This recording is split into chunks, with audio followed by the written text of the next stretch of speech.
ការត្រួតពិនិត្យអគ្គិភ័យឆ្នាំថ្មីរបស់ទីក្រុងតូក្យូត្រូវបានធ្វើឡើងដើម្បីបង្ហាញពីកន្លែងនិងសកម្មភាពពន្លត់អគ្គិភ័យចុងក្រោយបំផុតវាមានគោលបំណងធ្វើឲ្យប្រជាពលរដ្ឋមានការធូរស្រាលនិងពន្លឿនការយល់ដឹងអំពីការបង្ការគ្រោះមហន្តរាយបុគ្គលិកពន្លត់អគ្គិភ័យចំនួន2910នាក់និងរថយន្តពន្លត់អគ្គិភ័យជាង100គ្រឿងនៅលើដីនិងសមុទ្រក៏ដូចជានៅលើមេឃផងដែរ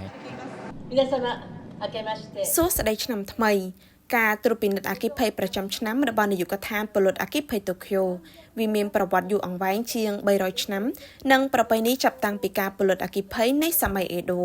សុវត្ថិភាពនិងការធូរស្រាលគឺជាមូលដ្ឋាននៃសកម្មភាពសេដ្ឋកិច្ចនិងសកម្មភាពរបស់មនុស្សវាជាផ្នែកសំខាន់សម្រាប់ការអភិវឌ្ឍទីក្រុងតូក្យូ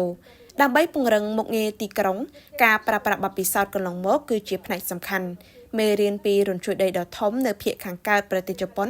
កាលពី15ឆ្នាំមុននិងសារៈសំខាន់នៃការជួយខ្លួនឯងកិច្ចសហប្រតិបត្តិការគួរតែត្រូវបានទទួលស្គាល់សូមអ្នករាល់គ្នារួមគ្នានៅការជួយខ្លួនឯងកិច្ចសហប្រតិបត្តិការនិងជំនួយសាធារណៈដើម្បីត្រៀមខ្លួនប្រឆាំងនឹងគ្រោះមហន្តរាយតាមដែលអាចធ្វើទៅបាន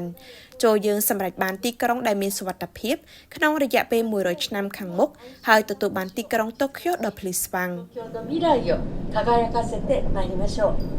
先端技術といたしましては ក្នុងនាមជាបច្ចេកវិទ្យាជឿនលឿនយើងកំពុងអភិវឌ្ឍយន្តហោះគ្មានមនុស្សបើកពន្លត់អគ្គិភ័យនិងការដំឡើងមនុស្សយន្តជើង4វាមានគោលបំណងប្រមូលព័ត៌មានក្រោមបរិយាកាសដែលមានហានិភ័យខ្ពស់នៃការដួលរលំអគារឬឧស្ម័នពុលយើងពង្រឹងប្រព័ន្ធពន្លត់អគ្គិភ័យសម្រាប់ប្រទេសក្រៅក្រសួងមហាផ្ទៃតូក្យូអំពាវនាវឲ្យចូលរួមក្នុងបណ្ដាញសម្រាប់ការគ្រប់គ្រងវិបត្តិឆ្ពោះទៅរកទីក្រុងចំនួន14ជារៀងរាល់ឆ្នាំទីក្រុងចំនួន1ត្រូវបានតែងតាំងដើម្បីបង្កើនជំនាញរបស់បុគ្គលិកពន្លត់អគ្គិភ័យវារួមបញ្ចូលទាំងការរៀនអំពីការបណ្ដុះបណ្ដាលគ្នាទៅវិញទៅមកនៃការជួយសង្គ្រោះអគ្គិភ័យការអនុវត្តការបង្ការគ្រោះមហន្តរាយអគ្គិភ័យជាលំដាប់នៅថ្ងៃនេះបានធ្វើឲ្យប្រជាពលរដ្ឋតូក្យូមានការធូរស្រាលនិងពង្រឹងការយល់ដឹងដើម្បីរៀបចំគ្រោះមហន្តរាយ